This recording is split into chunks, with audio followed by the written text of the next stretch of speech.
Tracey, can you give us a brief insight into your Tesco journey? Yes. So I joined Tesco in 2002, and I joined into a head office role. And at the time, I'd been doing a little bit of business consulting, but I'd always wanted to do I'd worked in retail for a long time through school and university. So I was keen to come back, and I was asked to join Tesco. So I was in head office for about 3 years doing lots of change projects where we worked to improve the business for customers.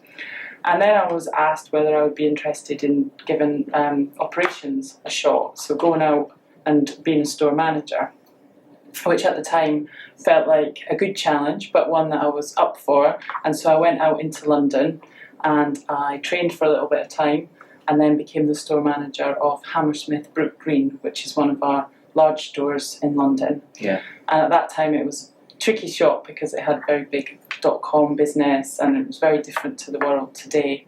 So it was a bit of a baptism of fire. And I did that for a while, and then I was very fortunate enough to be selected to try to become store director, looking after lots of stores. And I became a store director for convenience, which at that time we only had 500 express stores versus today where we nearly have around 1,800. And I moved with my partner up to Manchester, then to be my husband, and looked after a really big group of stores, express stores, stretching from Birmingham right up to Aberdeen. Wow. Which was a big change for me, having only looked after one store. I was now looking after about 200 stores, and I had some area managers who worked for me who had 39 years of experience of running large stores. So it wasn't without challenge. Okay, And I did that for 4 years and was very comfortable by the end of it. I felt very confident in the role, whereas it started out when I first got given the job thinking, really? Somebody's made a mistake here. What do I do here? By year 4, I was very comfortable, confident in the role, had a great team around me, had built up a very strong team and a really good knowledge of convenience, which has obviously helped me coming back. Yeah. During that time, I had my first child, Aidan. And when I came back to work, I actually came back to work as a 4-day-a-week store director, which was the first time that had ever been done. How was that? Was that challenging? Yes, but I wanted to show that sometimes people think leadership is around the number of hours that you work, but I don't believe that. I think when you do big remote roles, and if that's something you're interested in as you progress your career, remote management is about the influence you have, not necessarily the hours that you work. Yeah. And so to make sure that we proved that could work as a concept, I had to be really strict about sticking to the 4 days. Otherwise, it would have been easy to slip into working 5 and working 6. And we did it for about 9 months, and the conclusion was it made no difference whatsoever to all of the measures we use to assess someone. So all of the what matters to you results, all of the store results, nothing changed to when previously I'd had the group. But I myself at that point thought I needed a change, fancied doing something different. Yeah. So I returned to head office and we moved back down south.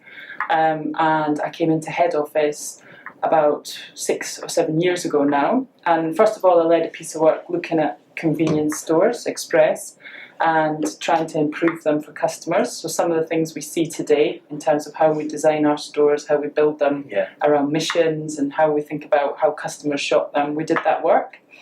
And then I left convenience at that point and went out into business support, which you'll know as support office or business support, but this sort of central team that look after stores for Tesco. And I did a lot of work looking at how to improve the business, and led a big project called Listen and Fix, which some of you might remember, and then a whole load of work on understanding how many hours we had in our stores for customers, which then led to me being promoted to what we call a business leader in the business support team. Then I had my daughter and went off on maternity leave again around 4 years ago, and when I returned, I was asked again whether I would fancy doing something different. And now this time I'm thinking 10 years into ops, I actually believe myself to be an operator. The question this time was, would you go into the marketing world? Would you go into the brand team now?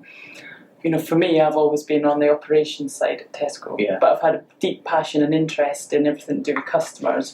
And marketing is essentially trying to understand customers and how they want Tesco to deliver for them. So I did that for a couple of years, and I launched Brand Guarantee as one of the pieces of work that I stood over. I looked after Clubcard and all of the things we've been doing with Clubcard in the last year, where we've been trying to make Clubcard more accessible for customers. And then in March of this year, came right back round to lead the convenience business, but this time in charge, not just running one part of it. And this time also quite significantly different, that it's Express and Metro, so what we call Tesco Convenience, but also our one-stop business. So I have a strange title in that I'm the Managing Director of Tesco Convenience, but I'm also the Chief Executive Officer of One Stop. So I have essentially one job that kind of has two elements to it. And just for context, how many stores does that equate to in terms of what you would fundamentally look after? 2,800 stores. Not an insignificant number then, really. No, and the largest convenience business in the UK. See, in terms of advice for people looking to start their Tesco career today, so if you were to be sat in a room with people who were looking to start that journey, what would be the nuggets that you could give them? Well, I'd say, it sounds a bit cheesy, but that, there's the world's your oyster. There are so many opportunities. If I had thought when I joined Tesco, sort of 13 years ago, that I'd do all of the different roles that I've done, I could never have imagined that I would, to get some of the experiences and learn different skills in different areas of the business. I think for those that are willing to work hard and take some risk, which is key, taking some risk, which is not necessarily as common in women, as a female trait, but I think you have to give yourself the opportunity to test yourself, because the opportunities will be there. And I think most importantly, I would say, please ask the question. I've met many women over the years who've said to me, I'd love to be a store manager or a distribution manager, but I just don't think anyone would think that was a good idea. And what they've not done is they've not gone and asked. Or I've also met many women in my time who've said, I'd love to do 4 days a week, but my manager would never allow it. And when I say, have you asked the question, they will often say no. And when you probe and ask them, but why, they've just convinced themselves of something that they don't know to be true. So I would always say, seek the truth. And if you are told no, ask to understand why. Always ask to understand why, if there is a reason. But in the main, I'd say you should ask and you should give it a shot.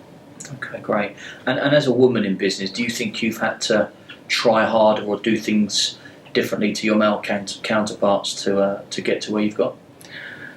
I don't know. I mean, I think life today is very busy for everyone, right? And so I'm much more pro working parents as much as working mums. So you have to be careful not to make it look like you're sort of favouring working mums, because we've got loads of working dads. We're here in Welling at the moment, and we watch people at 5 o'clock clearly leaving to do pickups and nursery pickups, and you watch people coming in the morning that have maybe done a nursery drop-off, and you can see for modern families now there's as much for dad as there is for mum. Tesco, however, is a very male business. It has some very strong masculine traits. Most big retailers, I think, do. So I would say I've had to. I have a fortunate advantage. I'm a bit of a tomboy, so I've managed to kind of fit in. So I didn't have to intentionally try. But I used to joke and say, to get on at Tesco, you need to know a little bit about cars and you need to know a little bit about football. Because it feels like when you are quite often the only woman in the room, which still happens today. Of course, There are still only 5 or 6 business leaders in Tesco who are women in the whole business, which, at my level, there's only 6 of us. So you can quite often find yourself as the only woman in the room. And when a meeting maybe has a 5-minute break or, it's not started yet, the chat will normally become about something to do with football or rugby or somebody's new car, and you sort of have to laugh and either actively join in or just accept that, if it was a group of women, the conversation might be slightly different. But I think the business is quite equal, but it has got some quite big masculine traits. So there's probably things that I have done that you don't even realise over time. I use humour a lot in terms of the style, and I think I've learned that from working with lots of men over the years as well. So, but I think it's about you as an individual, making sure you don't feel like you have to change.